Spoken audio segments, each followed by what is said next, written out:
Sanguinet. Je suis prêt à entendre le prochain ou la prochaine intervention. Oui, Madame la députée de Soulanges, à vous la parole. Merci, Monsieur le Président. Votre formation politique, environ 28 minutes. D'accord. Merci. Merci.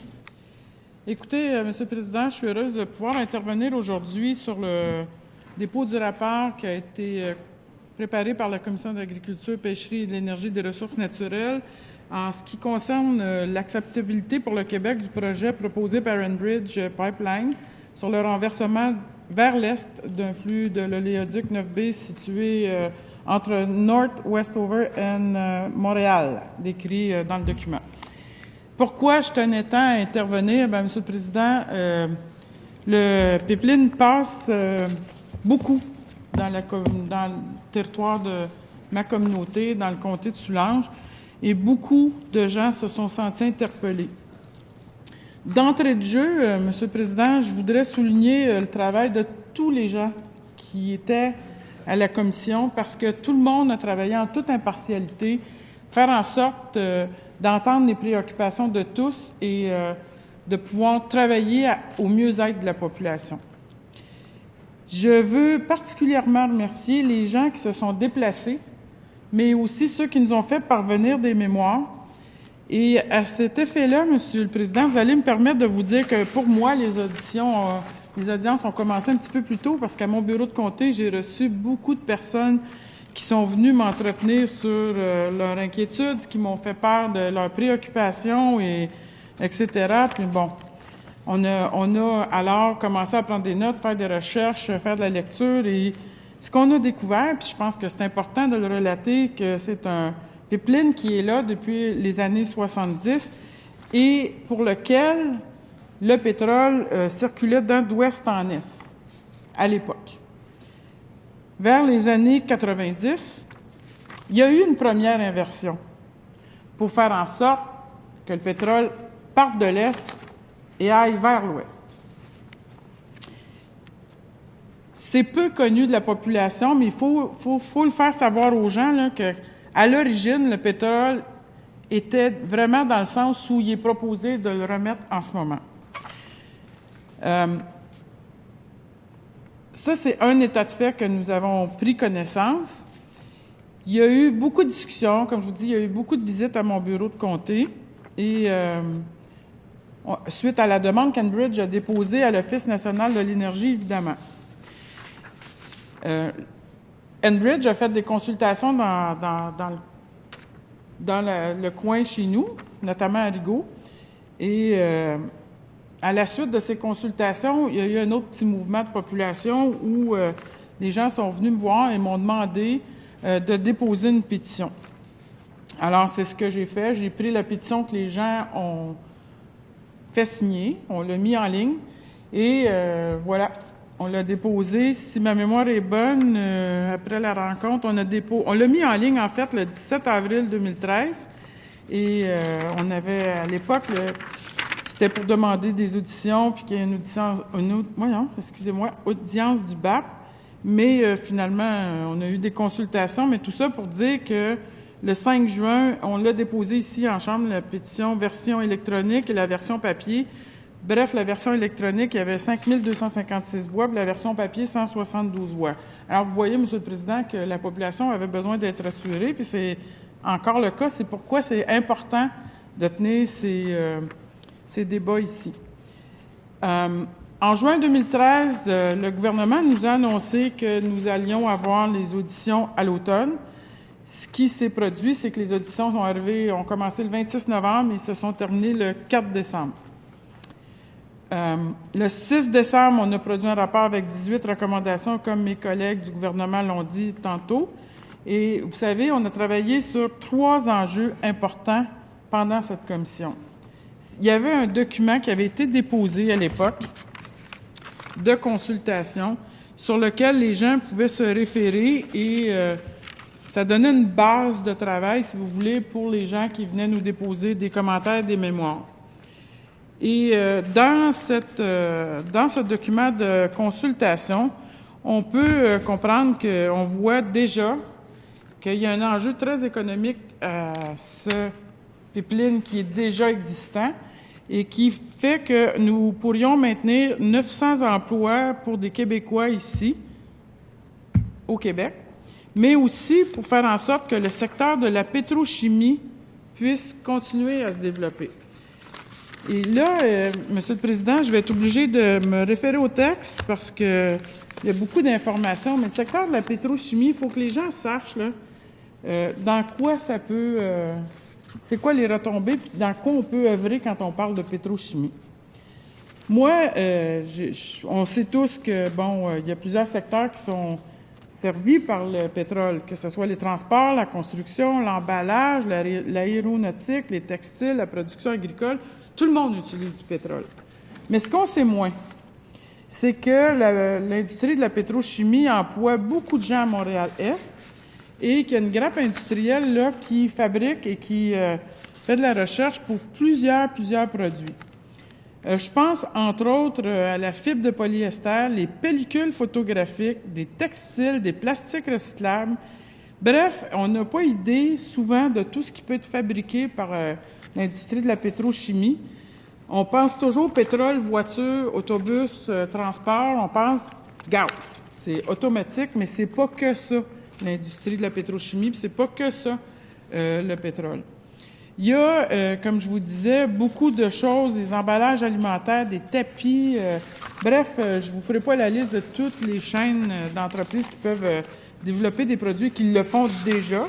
Mais déjà, on pouvait voir qu'il y avait un enjeu économique important par rapport à cette inversion de pétrole-là.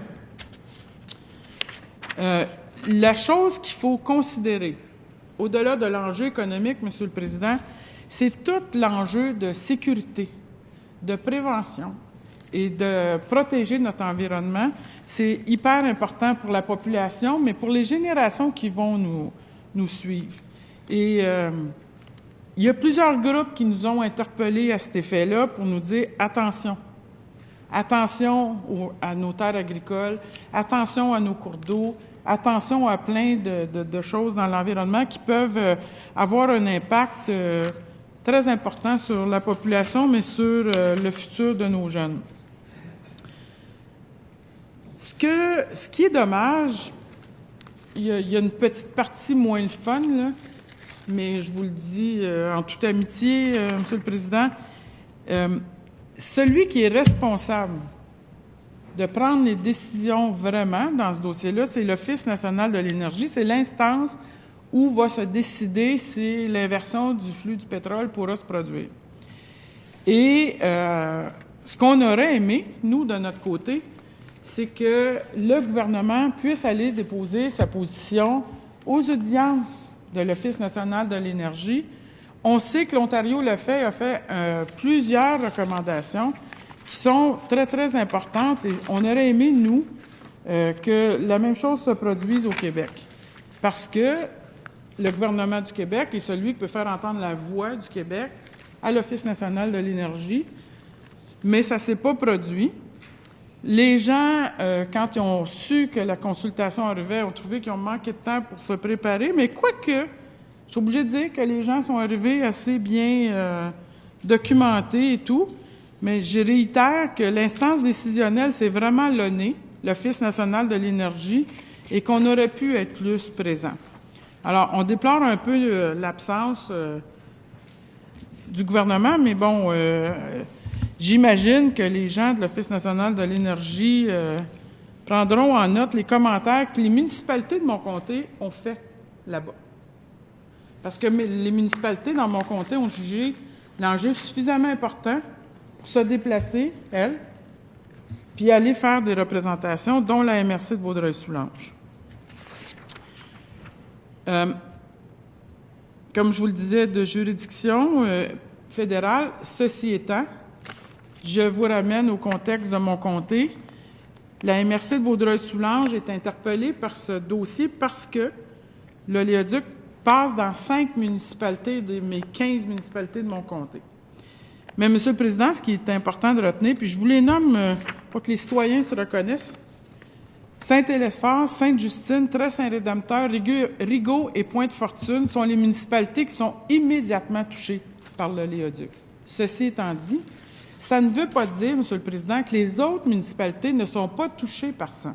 C'est-à-dire que s'il y arrivait, malheureusement, quelque chose, un déversement ou quelque incident en rapport avec le pipeline, même si la municipalité d'à côté n'est pas directement touchée par le pipeline, il n'y a rien qui ne dit pas que l'eau potable ne sera pas contaminée pour l'ensemble des gens de la région. Il n'y a rien qui dit que les terres agricoles seront de bonne qualité tout autour de où il y aura eu un accident. Alors, vous comprenez, M. le Président, que oui, ça touche directement 5 municipalités, mais indirectement beaucoup plus que ça. D'où l'inquiétude des gens de la MRC. Et ce qu'ils veulent, c'est éviter qu'il y ait des impacts ailleurs. C'est très normal. Ils sont soucieux de leur population, ils sont soucieux des enjeux environnementaux et socio-économiques aussi. Les gens de ma région, M. le Président, comprennent très bien qu'il y a un enjeu économique autour du renversement du flux du pipeline. Les gens ne sont pas contre le projet de développement économique, ils ont tout pour. La seule chose, ils veulent qu'on s'assure qu'on est en mode prévention. Quand on a eu les auditions, M. le Président, il y a eu plusieurs groupes qui sont venus nous voir. Il n'y a pas que la MRC de Vaudreuil-Soulanges. Il y a eu des gens de... Attendez-moi une seconde. Des représentants de l'industrie pétrolière, évidemment, dont Enbridge, parce que c'est eux autres qui sont concernés. Il y a eu les ministres du Développement durable, de l'Environnement, de la Faune et des Parcs, la ministre des Ressources naturelles et le ministre des Finances et de l'Économie et le ministre des Transports, des Affaires municipales, Régions et de l'Occupation du territoire. Il y a eu aussi des gens du monde des affaires. Il y a eu du monde agricole, en fait, là, de l'agriculture. Il y a eu des représentants de groupes syndicaux. Il y a eu des groupes environnementaux. Il y a eu des municipalités, comme je vous le disais, dont ma MRC. Bref, on a eu tout près de 50 mémoires au total. Et vous voyez comment ça a interpellé des gens de plusieurs sphères de la société. Ceci étant, le document de consultation qui était la base sur lequel on allait échanger a été un bon document de consultation parce qu'on a vu que les gens ont comment vraiment cerné autour de ce document, mais ont pu élargir leur spectre et nous faire part de leurs préoccupations. Je reviens sur l'eau potable, puis j'ai vu tantôt mon collègue d'Argenteuil, et je suis certaine que si je lui parle de la rivière des Outaouais, il se sent interpellé.